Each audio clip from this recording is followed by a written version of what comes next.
હું કુમુદ ગોર વાલી ભારત વિકાસ પરિષદ નડિયાદ અને સહમંત્રી ગુજરાત સાઉથ પ્રાંત.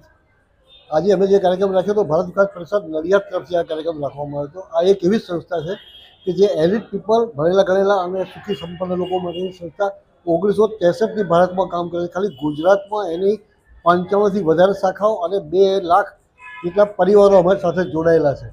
એ શાખાએ આજે એક યુનિક પ્રોગ્રામ નડિયાદમાં ST depot, Nadiad depot manager સાહેબના અને એસટી ડેપોના ભારતીય મજદૂર સંઘના સહયોગથી એક કાર્યક્રમ યોજવામાં આવ્યો. રક્ષાબંધન નિમિત્તે અમારા પરિવારની બહેનો અને એસટીની બહેનોએ ભેગા થઈને એસટીના ડ્રાઈવર કંડક્ટર ભાઈઓને આજે રક્ષાબંધન કર્યું.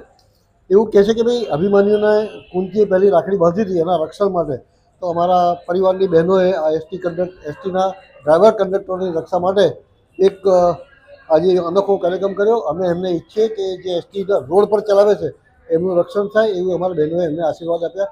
ડેપો મેનેજર સાહેબે અને કાર્યકરોએ અમને સહકાર આપ્યો એ બદલ અમે ભારત વિકાસ પરિષદ નડિયાદ એ સૌનો આભાર માને છે. હું કૃતિ પટેલ, એડવોકેટ, ભારત વિકાસ પરિષદ નડિયાદ શાખા તરફથી મહિલા સંયોજિકા તરફથી છું. અને અહીંયા આજે રક્ષાબંધન નિમિત્તે જે પ્રોગ્રામ રાખવામાં આવ્યો એસટી બસ ડેપો છે ત્યાં આગળ આપણા સર્વે ડ્રાઈવર, કંડક્ટર બધા ભાઈઓની સાથે રક્ષાબંધન એમને રાખડી બાંધીને રક્ષાબંધનનો પર્વ ઉજવવામાં આવ્યો. અમે બધી મહિલાઓ ભેગા થઈને અહીંયા રક્ષાબંધનનો પ્રોગ્રામ રાખ્યો.